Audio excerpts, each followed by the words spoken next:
Good afternoon, everyone. Thank you very much for coming. My name is Ji-eun Kim. I'm the chair of Korean Committee at the Center for East Asian Studies, the host of today's lecture.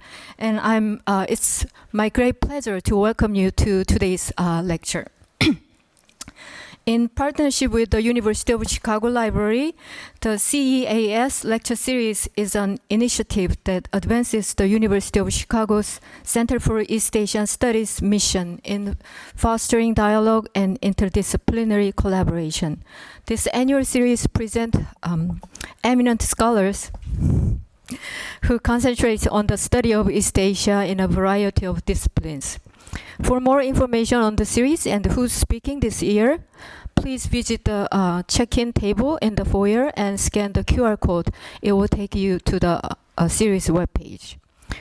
While our next lecture series will not take place until next spring quarter next year, please visit CEAS YouTube channels where you can watch this quarter's talks, including the University of Toronto's Michelle Cho, whose talk was recently published and is available online. Tonight's talk will also be recorded and will be available on the CEAS YouTube channel in the near future. Now it's my pleasure to introduce Professor Angie Ho, who will introduce our speaker for tonight. Professor Ho is an associate professor in the Divinity School at the University of Chicago. An anthropologist of religion, her current research examines Protestant Christianity and new religious movements in Korea. She is especially interested in transnational and international approaches to the study of religion, economy, and politics in the Asia-Pacific region. Her most recent publication, based on fieldwork in Jeju Island in South Korea, is Yemenis Navigating Humanitarianism and Human Rights in the Afro-Asian Circuit. So let's welcome Professor Ho to introduce our speaker. Thanks, Ji-eun. Hello, everyone, and welcome. It's my pleasure and honor to introduce a friend and colleague I hold in high esteem and admiration. Our speaker for this evening's CEAS lecture is Professor Sharon Yoon. Professor Yoon is an associate professor of Korean studies at the Keough School of Global Affairs at the University of Notre Dame. Professor Yoon earned her PhD in sociology from Princeton and has held postdoctoral fellowships at the University of Pennsylvania and Osaka University. Before joining Notre Dame, she was on faculty at Ewha Women's University, where I first met her in Seoul some summers ago. Over the years, Professor Yoon has conducted extensive fieldwork in Korean diasporic communities across Seoul, Beijing, and Osaka. Her first book, The Cost of Belonging, an ethnography of solidarity and mobility in Beijing's Koreatown, was published by Oxford University Press in 2020. What brings us here today is Professor Yoon's second book project, which grew out of 7 years of her research among social activists in Osaka, Japan. In January 2022, she was awarded a fellowship by the National Endowment for the Humanities and the Japan-U.S. Fellowship Commission to continue her important work on anti-racist movements supporting Korean minorities in Japan. Today, Professor Yoon's lecture is titled Go Back, Racial Exorcism, and the Colonial Afterlives of Anti-Korean Hate. Please join me in giving a very warm welcome to Professor Sharon Yoon.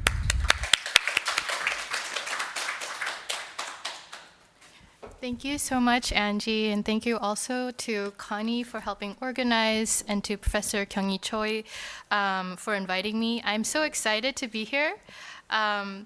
The project that I'm going to talk about today is part of my book project, but it's also a collaborative paper that I've been working on with Ryuta Itagaki, who is at Doshisha University. We are interested kind of looking at the concept of visibility within the context of racism. Visibility is a marker of difference. It is a marker of otherness, of outsider status, and it's also like a marker of stigma. So in our project, we're really interested in this assumption, especially in American sociology, that increasing visibility also leads to increasing racism, right? And then by the counterpoint, decreasing visibility or invisibility will also come with the decrease of racism. The idea that race is socially constructed, that it will kind of change according to historical periods and time, has been really well established within the sociological literature. Most famously, we know about Omi and Wynant. In 2014, they talk about racial formation and how racial categories are historically contingent and shift according to time and space. We also know about how categories of whiteness are not rigid, but also shift with time, right? So there have been sociological studies about Irish and Italian immigrants who, when they first migrated, were seen as racial others, they were stigmatized, and yet, starting in the 1920s and 1930s, they are gradually incorporated into the American mainstream, and today, we don't really think about Irish and Italians as racial others. So a lot of the sociological literature then looks at how do racial minorities shed their racial stigmas and then become accepted into the mainstream. And this is precisely the assumption, that I want to disentangle through this talk. In particular, I'm really interested in how Omi and Wynant conceive of the state, right? I feel like the way that they conceive of the state is perhaps a major conceptual blind spot. They look at racial meanings and how they're negotiated and contested within courts, citizenship laws, and civil rights. And through a gradual shifting, we see how, for instance, categories of what we think of as white will become nuanced and different. The boundaries of whiteness will change across time. Itagaki and I, however, think about the state not as this passive site of racial negotiation and contestation. Instead, our theoretical intervention looks at the state as more playing an active role in shaping racial stigmas. We also argue that minority groups who become socially accepted, like the Irish and the Italians, become part of the mainstream, part of the white kind of categorization, can also become re-stigmatized, even though they've become kind of socially accepted mainstream members. In our understanding, in this theoretical intervention of thinking about how racial minorities can be re-stigmatized, we think about Foucault in Discipline and Punish and how he conceptualizes visibility as a mechanism of social control and a technology of power, right? So for us, we're trying to think about visibility and how the state becomes more of an active participant in stigmatizing and at times re-stigmatizing people who have become invisible and part of the mainstream. In terms of the theoretical literature on assimilation, invisibility is associated with assimilation and social acceptance. We think about the classical theoretical literature on assimilation, Gans, Gordon, Alba, and Nee, and Waters, who talk about the shedding of racial stigma and social acceptance. Here, assimilation is this direction in one, a unidirection of gradually become incorporated into the mainstream. Of course, there have been recent scholarship that has contested this theory. For instance, Portes and Rumbaut, they talk about how some immigrant groups never shed their stigma and become downwardly mobile. And they also talk about segmented assimilation, right? So sometimes, even in the third generation or the second generation, people who have assimilated and shed their racial stigma can also re-identify with their ethnic ancestral heritage. So this is how sociologists, particularly those who are theorizing within the American sociological literature, think about invisibility and racial stigma. Our project, though, looks at how immigrant minorities who are fully integrated can become periodically re-racialized and made hyper-visible and exposed to attack. We also build on this growing literature on race in Asia. So distinctly, kind of by contrast to the racial experience in the West and in America, where skin color and visibility is so prominent, in East Asia, especially, we see a lot of intra-Asian migration, right? And so because it's intra-Asian, the skin color is not like as visible. Oftentimes they look physically and oftentimes culturally no different from members of the mainstream. Right? So people in this literature have looked at how invisible migrants, invisible racial minorities, even through second, third, fourth generation, become racialized in different ways, right? Through names, through documentation, through institutions, through bureaucratic encounters. And so there's a growing literature that says, okay, so visibility is not necessarily a factor in the end of racial stigma, but we can have stigmas that linger on through these other mechanisms, especially in the case of racial minorities within East Asia. Our project looks at visibility as not only situational for invisible minorities, but also a mechanism of governance and a mechanism of power. So our theoretical framework, we're trying to think about how visibility and racism can work together. And we introduce two concepts. The first concept that we look at is what we call a visibility regime. So what is a visibility regime? We call them social, institutional, spatial infrastructures that mark minorities as dangerous.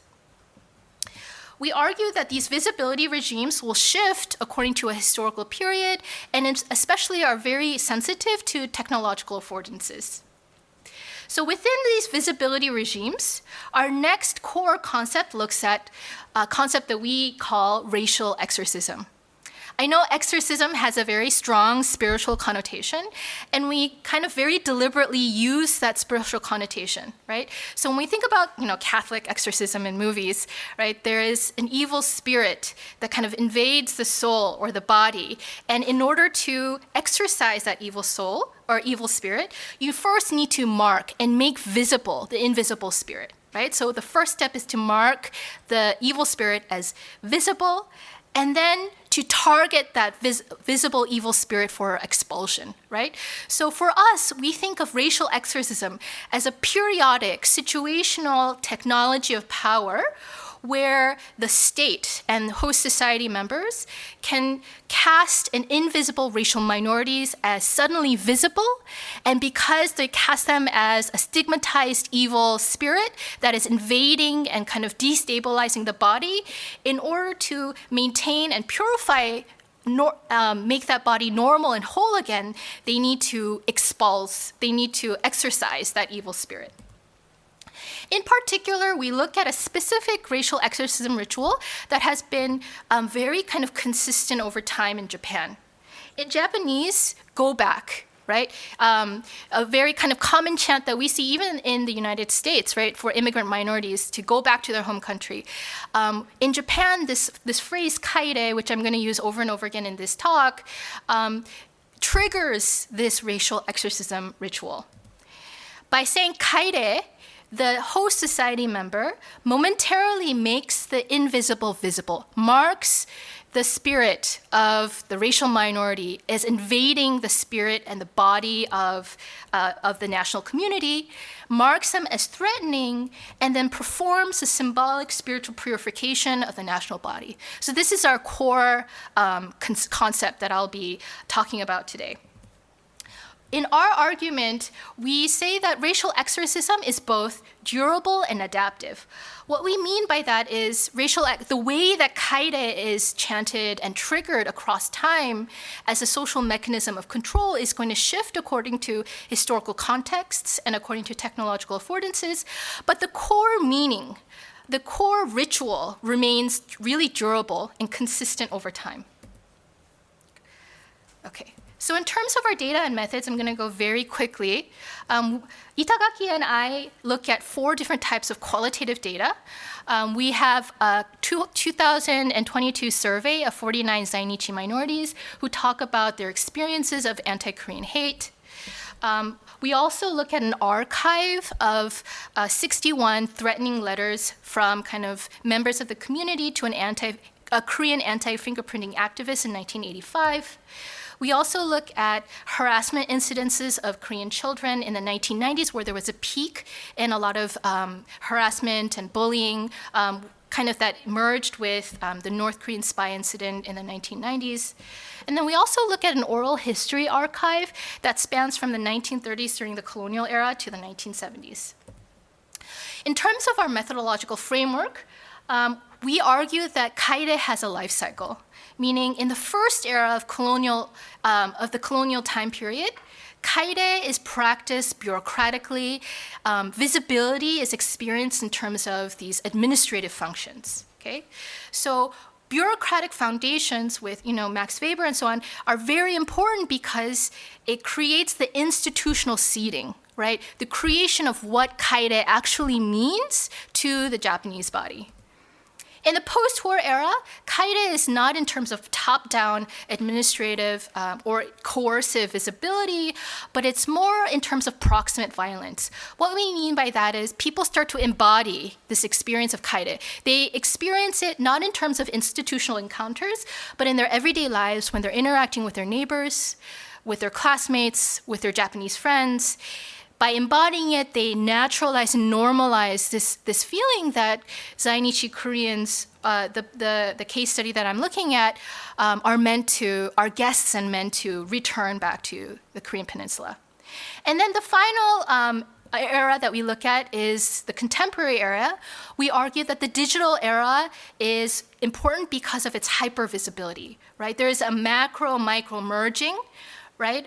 It's no longer just the everyday embodiment or the institutional bureaucratic foundations of Kaere, but Kaere becomes a ubiquitous feeling that immerses the Zainichi Koreans in their everyday life, leads to self-erasure and also hypersurveillance. Okay, so I'm going to go into the empirical analysis.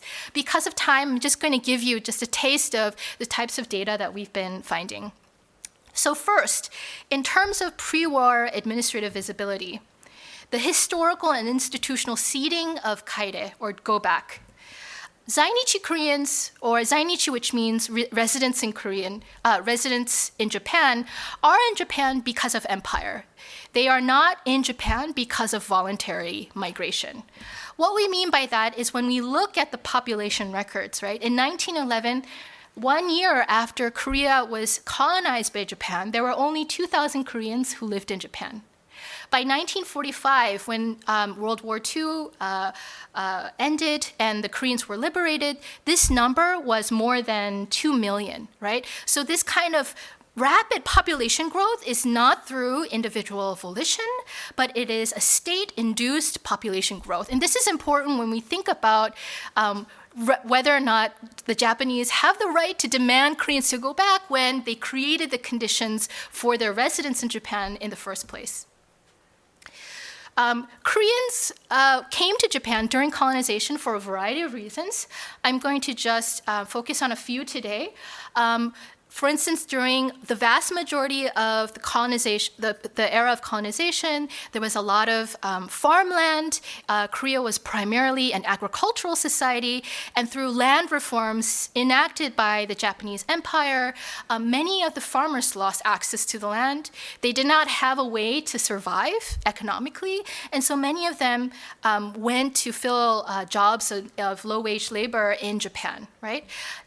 Towards the later half of the 1930s, you also have coercive migration of Koreans to work in coal mines, in making the kind of spatial infrastructure within Japan. So pre-war movement was state-induced, okay? Pre-war movement was also within a single imperial space. There was no meaningful boundary between the Korean peninsula and the Japanese archipelago.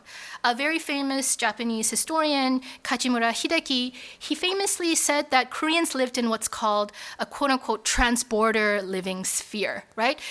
They would regularly go back for funeral rites in the Korean peninsula and then go back to Japan in order to work. So it was a fluid living sphere that was suddenly kind of disrupted after the war ended. In terms of their legal status then, Zainichi Koreans during the pre-war era, they were imperial subjects. They were legal residents. They were, on the surface, no different from the Japanese. Okay, so in this context then, what does Kaere mean? How does that triggering of that racial exorcist ritual mean? Kaere in this context does not mean go back to the Korean peninsula. In this context, it meant kind of disappear, right? Disappear from my eyes, or even to a more kind of violent extent, like die, okay? In this visibility regime, I stated previously that there were macro forces that were dominant. The empire had a lot of bureaucratic power and kind of discretionary power in deciding how to treat the Zainichi Koreans in different situations. So for instance, they were imperial subjects on the one hand, but there were still structural inequalities that they faced. They were also forcibly assimilated into the Japanese host society. And so this era is an era of a lot of coercive, administrative, bureaucratic, institutional practices.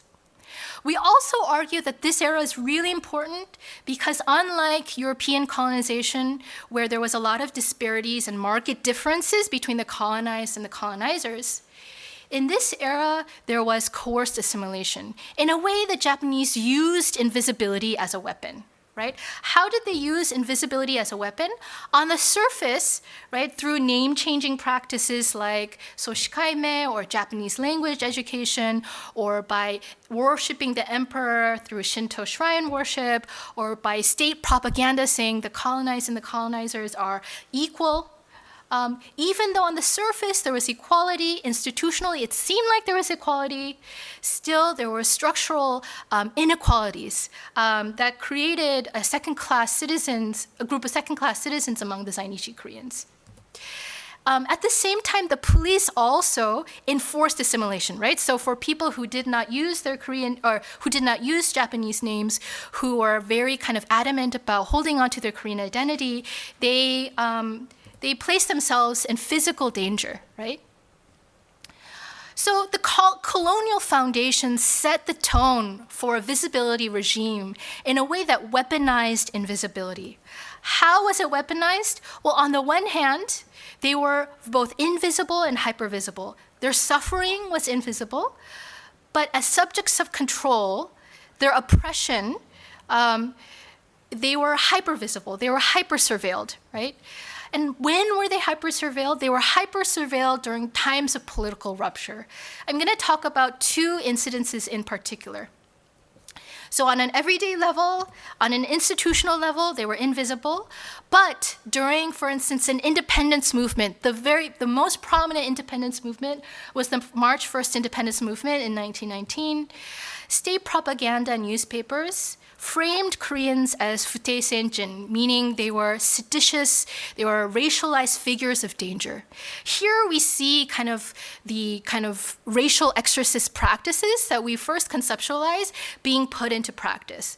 What does that mean? In this period, right, this idea that the Koreans can destabilize the body of Japan or the Japanese empire, that they are seditious, that they can kind of invade and seep into the corners and overthrow and destabilize the community, took root, right? And because this kind of spread through other Japanese citizens, because after the March 1st movement, we find 46,000 Koreans arrested, 16,000 wounded, and 7,000 killed.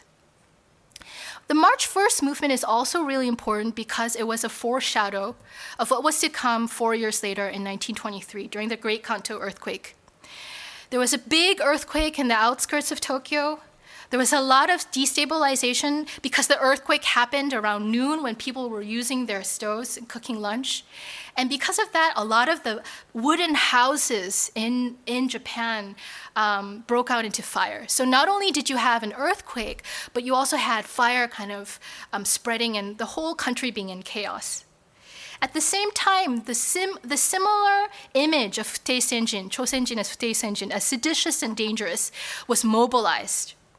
And this time, they were mobilized by Japanese vigilante, by police, Japanese imperial police, and Koreans were hyper-surveilled. People in their communities sought out where the Koreans lived, and they massacred Koreans in the thousands. right?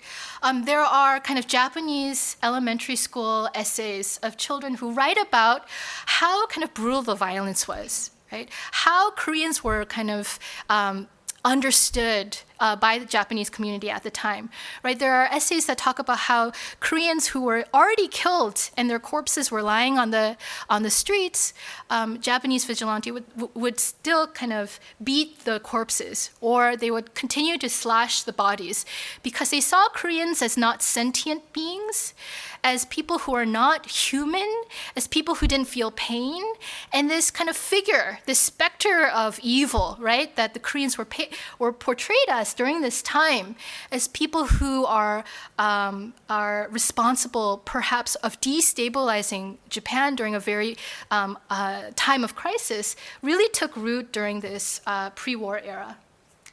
So the post-war era, though, is kind of different. In the sense, we have the pre-war era being a time of historical seeding, institutional seeding. The post-war era is more of a time of everyday embodiment. In terms of post-war repatriation, right? So after 1945, the Korean Peninsula is independent, it's liberated. Why didn't the Koreans go back? Right? This is part of the logic of Kaere, of go back, right? There were a lot of structural constraints. On the one hand, the Korean Peninsula was in political chaos. A lot of people had already built their livelihoods within Japan. Some of them were second generation and they spoke Japanese natively. They lost access to employment and housing in Korea over the years. And infrastructure that took Koreans back and forth was destroyed, right? And so for a lot of the Koreans who really wanted to go back to the Korean Peninsula, they were unable to. At the same time, the Koreans who remained were treated by the general headquarters or the Allied forces as both a liberated people as well as quote-unquote enemy nationals, right? So I talked about the trans-border living sphere. So people were going back and forth, but when they tried to re-enter the country after liberalization, they were criminalized upon entry and they were seen as unlawful residents. In 1952, with the San Francisco Peace Treaty, Koreans of Japanese nationality were converted from imperial subjects to foreign nationals overnight. A lot of this kind of the kind of institutional inequalities that Zainichi Koreans experienced start to improve over the years in the post-war era between the 1960s and the 1990s. In 1965, one big milestone is with the South Korean-Japanese normalization of ties, where Koreans in Japan were first given permanent residency. In 1979 and 1982, as Japan adopted the UN Human Rights Conventions, they were given access to compulsory education, to public insurance, to housing and welfare. And in 1991, they were given special permanent residency. And this kind of equalized them institutionally, giving them all of the benefits and privileges as Japanese nationals, except for voting rights. So in a sense, institutionally, even though they are long-term foreign residents, they are still treated as foreign nationals, and the meaning of Kaere in this post-war era changes, right? So pre-war era, because they're Japanese nationals, they're subjects of the empire, they are not really seen as having to go back to any kind of homeland. But in the post-war era, Kaere means go back to the Korean Peninsula. In terms of the visibility regime, whereas the macro forces were more kind of dominant during the pre-war era, during the post-war era, we see proximate interpersonal racism. I'm going to give you two examples of this proximate interpersonal racism. One of our survey respondents was Song Song-ja, a Zainichi writer born in 1950. She writes about how when she was in the 4th grade, she got into an argument with a young Japanese boy in the classroom. They exchanged words and they got into a fight, and it seemed like she was gaining the upper hand. And right at the moment that she was, like, I won this fight, the Japanese boy says to her, "Who do you think you are, acting all high and mighty, even though you are Korean? Koreans should go back, Kaere." What was really interesting, though, is, this statement is very traumatic to Song Song-ja. Her body froze. She was fighting back tears. She didn't know how to respond. But she was also startled by what was happening around her. Her classmates, no one really said anything, right? There were some people who kind of looked down because they felt bad for her. But a lot of her classmates kind of looked at the boy and then looked at the teacher. And the teacher, who was standing nearby and clearly already had heard what the boy had said, "What's that? Say it again." And so the boy feels kind of emboldened. He stands up in the classroom, and in a loud voice, he says, "Koreans should go by Kaere." Right? This is an example of proximate interpersonal violence that's very typical in the postwar era. It's not institutional, but right when the Koreans are about to get the upper hand in a very kind of trivial conflict, this exorcism ritual is enacted. Why? It is to remind the Koreans, stay in your place, right? When you're staying in your place, you remember that you're Korean and you're underneath me, then you're safe. But if you dare speak up, if you dare try and beat me, then I will enact this ritual, make your presence visible in front of other Japanese people, and people of authority will have my back, right? And so what will happen to Song Song-ja after this experience? She's reminded that invisibility is her shield, that speaking out, being bold, fighting for herself, standing up for herself, might trigger this kind of exorcist ritual. Let me give you another example. This is of a Zainichi Korean who is in high school. In adolescence, instead of the kinds of more direct classroom incidences that Song Song-ja experienced, they experienced it in more intimate spaces, right? With their girlfriends, their fiancés, with people that they think are their best friends. In this incident, one Zainichi Korean wanted to tell his best friend, after a long period of friendship, that he was actually Korean. And this is what he said. "In high school, when I was alone with a close friend in the club room, I checked to make sure no one was around, like a hunted animal, and told my friend, actually, I'm Korean. I really thought of him as my best friend and wanted him to know. He burst out laughing and said, 'So you're a racial slur, huh? Ha ha ha ha ha. Koreans need to kaere, or go back. You know that, right? You're being permitted to live in Japan,' right? So this invoking of, right, making yourself visible is actually something that should not be done, right? That's not the status quo.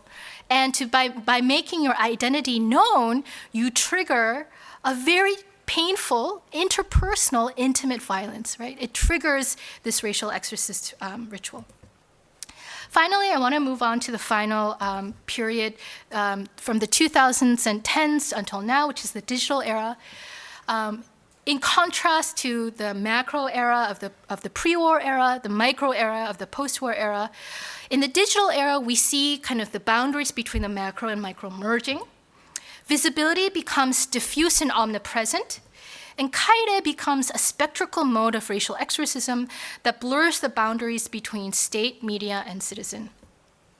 What results is even more exaggerated hyper-surveillance of Zainichi minorities. I'm going to give you 3 examples, right? For this example, one Zainichi Korean was the first in Japan to graduate from Chosen Daigaku, which is the North Korean affiliated university in Tokyo. She was the first to graduate from Chosen Daigaku to pass the Japanese bar exam. And when she passed the Japanese bar exam, she came upon some online channels, bulletins on 2channel. And these bulletins had many of these chants, kaere, kaere. She said this during her interview. Dozens of comments said, go back to North Korea, go back to your homeland. There were 2 full threads, each holds 1,000 comments. I didn't think to pursue legal action at the time because there were so many posts I started to worry that people I encountered in real life might harbor the same views. I became wary of society. Since then, I've occasionally been attacked online, so even on semi-private platforms like Facebook, I never share personal information to protect my family from hate speech or hate crimes. Out of concern for my safety and my freedom in interacting with others or choosing where to live is limited. So what impact does Kaere have? We argue that in the digital era, this impact, this racial exorcism, right, has far-reaching impacts where it leads to self-regulation, right? You don't know when you'll come across an online thread. You don't know how your personal information can be used by a netizen, by someone, a far-right activist online. You don't know when people can try and find where you live and use that to make your invisible presence, even if you've concealed your identity, as suddenly visible, and then become stigmatized again as a racial minority and lose your sense of freedom. So here we see self-erasure, we see hyper-surveillance leading to self-regulation. In the digital age, we also see the rise of far-right hate demonstrations targeting Korean schools and Korean neighborhoods. So whereas the body was the target, whereas the body was seen as an evil spirit that was contaminated, that needed to be ousted, in the digital era, in the 2010s, what we see is spaces, ethnic spaces, safe spaces as contaminated spaces, as spaces that need to be returned to the Japanese society, right? And so extremist groups have targeted these areas. They've heightened visibility in these areas by holding hate demonstrations here. One person who lived in the Koreatown in Osaka said the following: I personally heard them chant, "Go back to Korea," 3 or 4 times. I was especially shaken because I had teenage children at the time. My son, who was in junior high school, later told me that he ran into one of the marches, the far-right marches, outside a convenience store and went back inside to wait until it passed. I'm sure he was scared. A lot of Zainichi kids must have heard it too. What I cannot forgive is that the police tolerated their hate speech. As an adult, it was painful to feel powerless, and I was overwhelmed with guilt toward the children. Here we see kind of the intergenerational trauma that Kaere has had from the pre-war, post-war, and then the digital era, right? You have people who are living in the Koreatown who are from the pre-war era, who are maybe forcibly migrated to Japan, did not have any way to return, who are experiencing this type of hate speech. At the same time, their grandchildren are now hyper-surveilled, right? They cannot walk through their neighborhood feeling, because attachment or any association with their neighborhood also visibly marks them, stigmatizes them as evil, as contaminated, as people who need to be ousted. So Kaere becomes, right, this silencing mechanism, this very overarching kind of hyper-surveillance that the state as well as host society members actively use in order to enforce assimilation and the erasure of the presence of ethnic minorities. One person who was bold enough in the Koreatown to go to a counter-hate demonstration, right? So the anti-Korean activists were on one side, counter-activists were on the other side. She was bold enough to show up to a counter-hate demonstration, and she said this: at a counter-hate demonstration, someone said to my face, "You're Korean, aren't you? Go back to Korea, Kaere." I knew it might happen, but my body froze. Since then, even in casual neighborhood interactions, I've developed a vague fear that someone around me might think the same way. Even though my name is on the mailbox, I feel I could never say I'm of Korean nationality. That part of myself feels ashamed and humiliated. Again, you see, even like a signifier of putting their name on the mailbox, of marking their home as a Zainichi home, right? The overwhelming kind of sphere of influence that Kaere has had in this digital era exceeds time and space, right? You don't know when they'll attack, you don't know where they'll attack, and even if you yourself conceal your identity, you have to distance yourself from anything that is Korean in order to stay safe. So what are the broader implications of this study? We talk about visibility from the perspective of minorities in traditional canonical assimilation studies, especially sociological studies that look at visibility as a marker of stigma, the erasure of stigma as a step towards assimilation and immigrant incorporation. Our study, however, flips this dynamic, and we look at the re-stigmatization of people who are already assimilated and incorporated into the mainstream. So how do institutions, publics, and digital platforms produce the conditions under which certain minorities become visible targets of racism? And we argue it's not one step, but it's situational. It can happen over and over again. Even though our study looks at Zainichi Koreans, we can also see this happening now, right? This hyper-visibility, this feeling of self-regulation, of not wanting to mark yourself as a racial outsider. We see that among Asian Americans. We see that among Jewish Americans, people who feel that on a normal everyday life, they are not really targets of racial attack. During times of political instability, can find themselves re-stigmatized, and their visibility becoming more emphasized. So on the one hand, we argue that strategic invisibility is not a sign of social acceptance into the mainstream, but can be used as a weapon of state control. Invisibility, not showing your ethnic identity, is a coercive mechanism of assimilation, of erasure, right? We also argue that there is a balance, there's a collaboration between state and society in governance and regulation of minorities' visibility, and that this depends on historical era and the technological affordances of each era. Finally, we argue that racial identities, of course, shift across time, but the core ways in which minorities are framed as dangerous, the core ways in which their exorcism or their ousting is legitimized remains consistent across time. Okay, that ends my talk. Thank you so much.